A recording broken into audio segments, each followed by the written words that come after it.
Assalamualaikum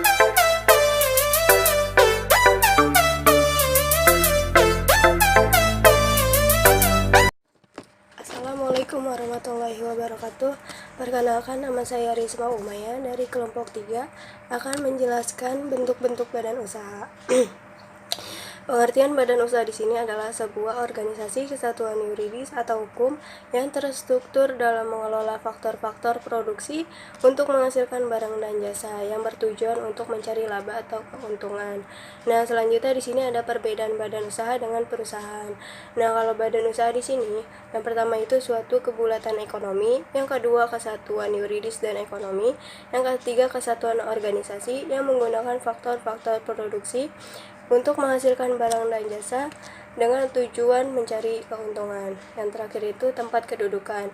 Nah, kalau perusahaan di sini bagian dari badan usaha, kesatuan teknis, bagian dari proses produksi, yang keempat tempat kediaman atau domisili pabrik. Nah, di sini ada fungsi-fungsi. Yang pertama itu fungsi manajerial.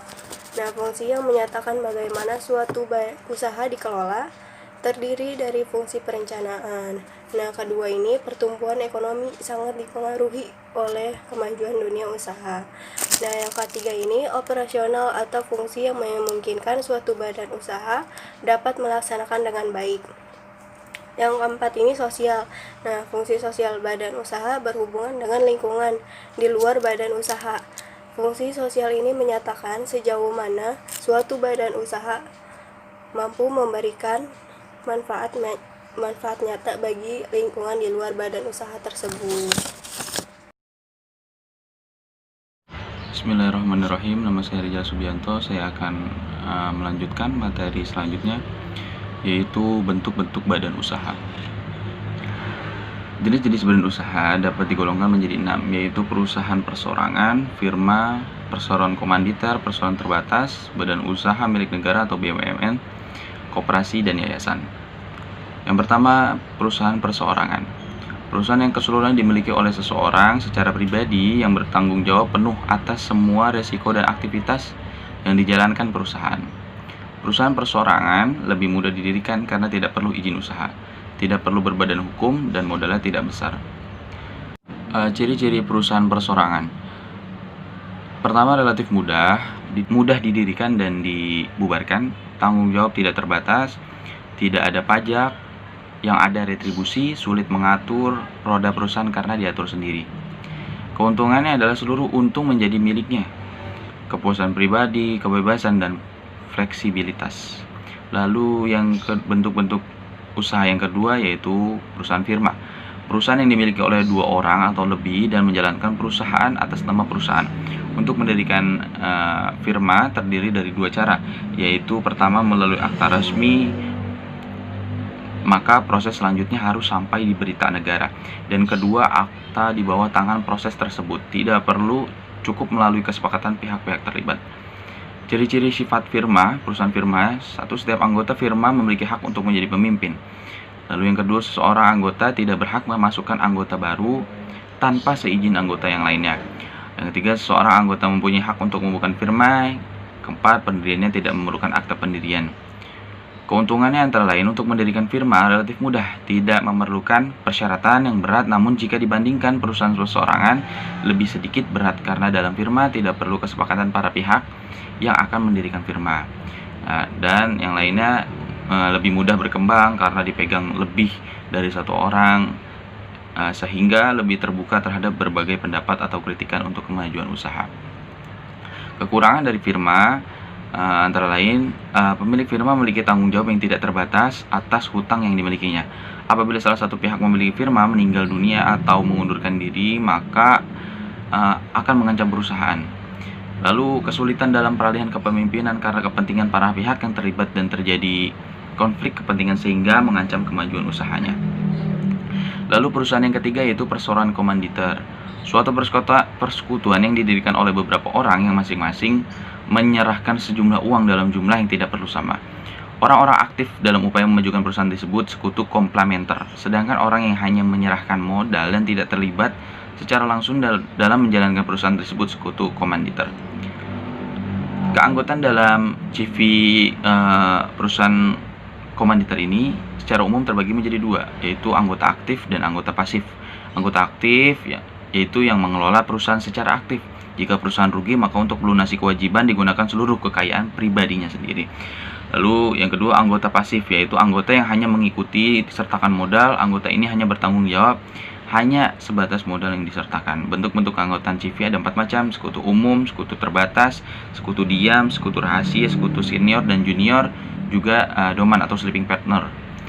Kelebihannya, kemampuan manajemennya lebih mudah karena kepemimpinan dipegang oleh lebih dari satu orang.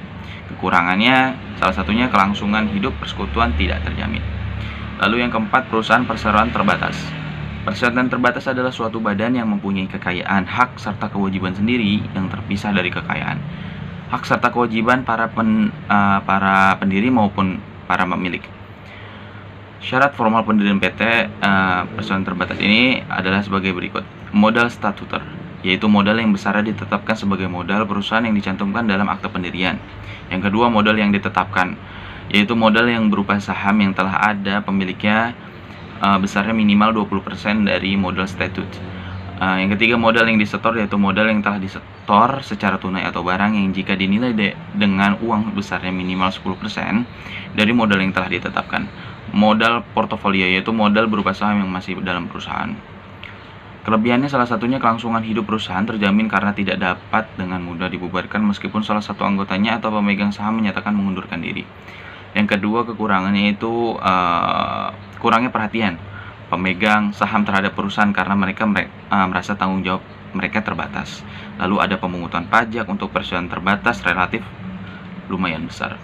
Lalu perusahaan yang kelima yaitu BUMN, perusahaan yang bergerak dalam bidang usaha yang modalnya secara keseluruhan dimiliki oleh negara, kecuali jika ada hal-hal khusus berdasarkan Undang-Undang Pasal 33 Ayat 2 dan 3 UUD 1945 menyebutkan bahwa negara menyelenggarakan usaha-usaha produksi tertentu yang menguasai hajat hidup orang banyak dalam wadah BUMN, PN, atau perusahaan patungan. Perusahaan negara dapat dimiliki oleh pemerintah pusat atau BUMN maupun daerah BUMD. Modal BUMN seluruh modal berasal dari negara, dan yang kedua, adapun modal paling sedikit 51% berasal dari negara, sedangkan sebagian modal lainnya berasal dari pihak swasta. BUMN dibagi menjadi dua, yaitu perseroan terbatas negara dan perusahaan negara umum. Perusahaan terbatas negara itu apa sih? Perusahaan terbatas negara sebelumnya disebut dengan perusahaan negara PN atau PN. Modal yang dimiliki perseroan terbatas negara ini sebagian berasal dari negara, sedangkan sebagian lainnya berasal dari pihak swasta. Perusahaan ini memiliki tujuan untuk mencari laba semaksimum mungkin, tentunya dengan menggunakan faktor produksi secara efisien serta menyediakan barang dan jasa bermutu tinggi dan berdaya saing kuat. Dasar hukum yang mengubah perusahaan negara menjadi perseroan terbatas negara antara lain ada Instruksi Presiden RI nomor 17 tanggal 28 Desember 1969, lalu Peraturan Pemerintah Pengganti Undang-Undang nomor 1 tahun 1969, lalu Peraturan Pemerintah RI nomor 12 tahun 1969. Perusahaan ini memiliki syarat tersendiri agar bisa didirikan, salah satunya yaitu sudah melakukan penyihatan sedemikian rupa sehingga perbandingan antara faktor-faktor produksi berbanding rasional. Selebihnya bisa dilihat di makalah. Lalu yang kedua, perusahaan negara umum. Ini masih mencakup tentang perusahaan BUMN. Perusahaan negara umum atau Perum merupakan perusahaan yang modalnya seluruh berasal dari negara dan tidak terbagi atas saham. Perusahaan ini didirikan tidak hanya untuk mencari keuntungan, tetapi juga untuk kesejahteraan masyarakat dengan menyediakan barang dan jasa yang bermutu tinggi. Perum dipimpin oleh suatu direksi yang bertanggung jawab atas segala hubungan hukum dengan pihak lain dan diatur menurut hukum perdata. Contoh perusahaan termasuk BUMN ialah Pegadaian, Telkom, PLN, PT KAI, dan lain-lain.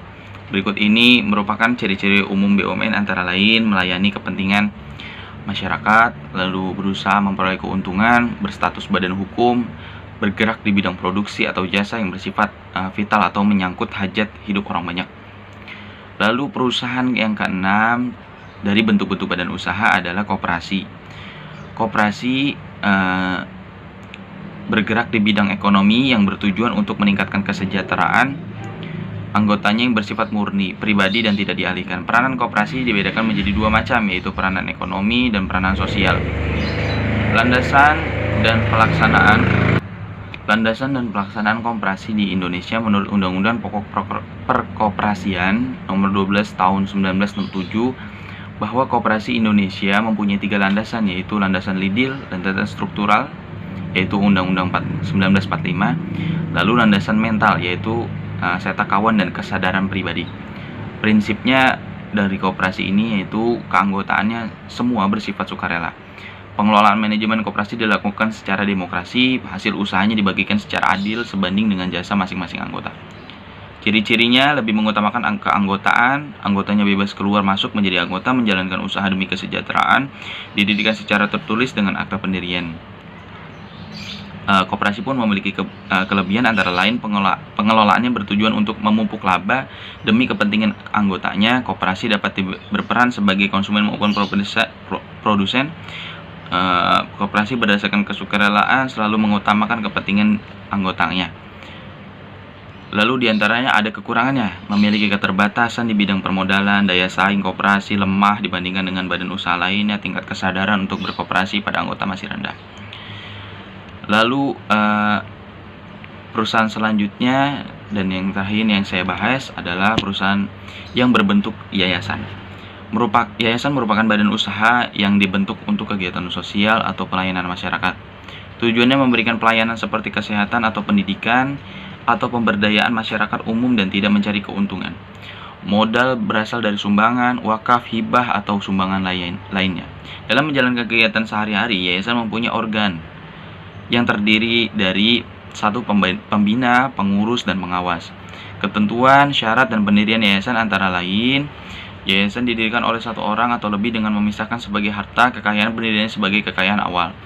Pendirian yayasan dilakukan dengan akta notaris dan dibuat dalam bahasa Indonesia. Yayasan dapat didirikan berdasarkan surat wasiat. Yayasan memperoleh status badan hukum setelah akta pendirian yayasan memperoleh pengesahan dari materi. Kewenangan materi dan dalam memberikan pengesahan akta pendirian yayasan sebagai hukum dilaksanakan oleh Kepala Kantor Wilayah Departemen Kehakiman dan Hak Asasi Manusia atas nama menteri yang di wilayah kerjanya meliputi tempat kedudukan yayasan. Dalam memberikan pengesahan, Kepala Kantor Departemen Hak Kehakiman dan Hak Asasi Manusia dapat meminta pertimbangan instalasi terkait. Mungkin itu saja yang dapat saya sampaikan mengenai tentang bentuk-bentuk badan perusahaan. Materi selanjutnya akan dibahas oleh Saudara Rizky. Kurang lebihnya mohon maaf. Wassalamualaikum warahmatullahi wabarakatuh. Melanjutkan pembahasan dari rekan-rekan sebelumnya, saya akan melanjutkan kepada pembahasan lembaga keuangan.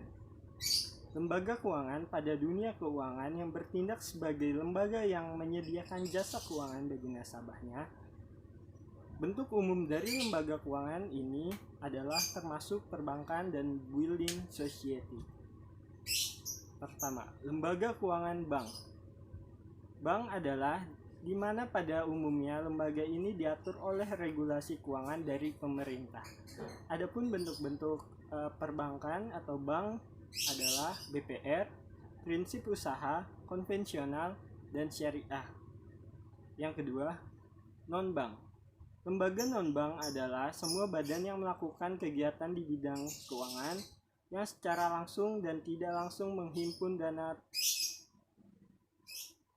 terutama dengan jalan mengeluarkan kertas berharga dan menyalurkannya pada masyarakat untuk membiayai investasi perusahaan seperti leasing, asuransi, modal ventura, anjak piutang, dana pensiun, penggadaian, kartu kredit, dan pasar modal. Next. Selanjutnya pembahasan mengenai kerjasama, penggabungan, dan ekspansi. Pengertian penggabungan adalah usaha untuk menggabungkan suatu perusahaan dengan satu, dua, atau lebih pada perusahaan lain ke dalam satu kesatuan ekonomi sebagai upaya untuk memperluas usaha. Bentuk-bentuk penggabungan. Pertama, penggabungan vertikal integral, suatu bentuk penggabungan antara perusahaan yang dalam kegiatannya memiliki tahap produksi yang berbeda. Penggabungan horizontal paralelis, suatu bentuk penggabungan antara dua atau lebih perusahaan yang bekerja pada jalur atau tingkatan yang sama. Ketiga, sindikat, suatu bentuk perjanjian dengan kerjasama dengan beberapa orang untuk melakukan suatu proyek. Konser, suatu bentuk penggabungan yang dilakukan baik secara horizontal maupun vertikal dari sekumpulan perusahaan holding. 5. Joint venture, perusahaan baru yang didirikan atas dasar kerjasama antara beberapa perusahaan yang berdiri sendiri. 6. Trade associate atau association, persekutuan beberapa perusahaan dari suatu cabang perusahaan yang sama dengan tujuan memajukan para anggota dan bukan mencari keuntungan. 5. Perusahaan dengan produksi barang dan jasa sejenis yang didasarkan perjanjian bersama untuk mengurangi perjanjian. 8. Gentleman agreement, persetujuan beberapa produsen dalam daerah penjualan dengan maksud untuk mengurangi persaingan di antara mereka. Adapun pengkhususan perusahaan adalah kegiatan perusahaan yang mengkhususkan atau mewajibkan diri pada suatu aktivitas tertentu saja. Sedangkan aktivitas lain kepada perusahaan luar, pengkhususan perusahaan dapat dibedakan menjadi dua. Pertama, spesialisasi, yaitu perusahaan yang mengkhususkan diri pada kegiatan menghasilkan satu jenis produk saja. 2. Diferensiasi, yaitu pengkhususan pada fase produksi tertentu. Pengkonsentrasian perusahaan terdiri dari trust, holding company, kartel, concern, joint venture, trade associate, dan gentleman agreement. Penyatuan usaha terdiri dari konsolidasi, adalah proses peleburan dua perusahaan atau lebih untuk menjadi satu perusahaan baru. Seluruh aktivitas bisnis atau operasi masing-masing perusahaan yang berkonsolidasi harus berhenti untuk kemudian melebur dalam satu naungan manajemen dan kepemimpinan. 2. Merger, penyatuan bisnis untuk mencapai kepemilikan bersama atau sering disebut penggabungan. Aliansi strategi, sebuah hubungan antara beberapa kelompok yang memiliki tujuan sama dan melibatkan beberapa bidang bisnis. 4. Akuisisi, proses pengambilan suatu perusahaan oleh perusahaan lain. Hal ini bisa terjadi karena aset atau saham perusahaan dibeli oleh perusahaan lain. Masuk ke dalam pertimbangan pemilihan bentuk badan usaha. Beberapa hal yang harus dipertimbangkan dalam memilih bentuk badan usaha adalah sebagai berikut. Pertama, modal yang diperlukan. Jika modal yang dibutuhkan relatif tidak terlalu banyak, maka pilihan badan usaha perseorangan adalah pilihan yang tepat. Kalau jumlah modal yang dibutuhkan sangat besar atau yang dimiliki sangat banyak, maka badan usaha dapat membentuk PT karena memiliki kejelasan hukum. B. Yang kedua, bidang usaha atau kegiatan yang digeluti. Jika kegiatan difokuskan pada bidang perdagangan atau jasa, maka boleh dipilih badan usaha perseorangan atau persekutuan. Tetapi jika difokuskan pada bidang usaha industri yang membutuhkan modal besar, sebaiknya dipilih badan usaha dalam bentuk PT. 3. Tingkat resiko yang dihadapi. Jika kemungkinan resiko yang dihadapi kecil, maka boleh dipilih badan usaha perseorangan atau persekutuan. Tetapi kalau resiko yang dihadapi cukup besar, sebaiknya dipilih badan usaha dalam bentuk PT. D. Peraturan yang ada, undang-undang atau peraturan pemerintah. Untuk menentukan bentuk badan usaha, perlu disesuaikan dengan undang-undang yang berlaku. Dan terakhir, cara pembagian keuntungan. Jika keuntungan ingin menjadi milik sendiri, sebaiknya dipilih badan usaha perseorangan. Tetapi kalau laba ingin dinikmati secara bersama-sama, maka boleh dipilih badan usaha dalam bentuk persekutuan atau PT. Penutupan. Kesimpulan yang kami ambil dari pembahasan kali ini adalah Badan usaha adalah kesatuan yuridis dan ekonomi yang menggunakan faktor produksi untuk menghasilkan barang dan jasa dengan tujuan untuk mencari laba. Bentuk badan usaha ada beberapa jenis, antara lain perusahaan perseorangan, firma, perseroan komanditer, perseroan terbatas, badan usaha milik negara BUMN, termasuk BUMD di dalamnya, koperasi dan yayasan. Peran badan usaha dalam perekonomian Indonesia sangat penting guna membangun perekonomian negara, meningkatkan kemakmuran rakyat Indonesia, memupuk keuntungan dan pendapatan, dan melaksanakan dan menunjang pelaksanaan program kebijakan pemerintah di bidang ekonomi. Beberapa hal yang perlu dipertimbangkan dalam memilih bentuk badan usaha adalah sebagai berikut. Modal yang diperlukan, bidang usaha atau kegiatan yang digeluti, tingkat resiko yang dihadapi, peraturan yang ada, dan cara pembagian keuntungan. Adapun sumber-sumber materi yang kami peroleh dalam pembahasan kali ini, antara lain diperoleh dari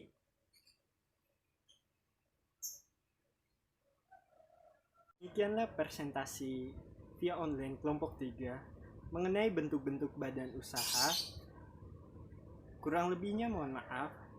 Wabillahi taufik wal hidayah. Wassalamualaikum warahmatullahi wabarakatuh.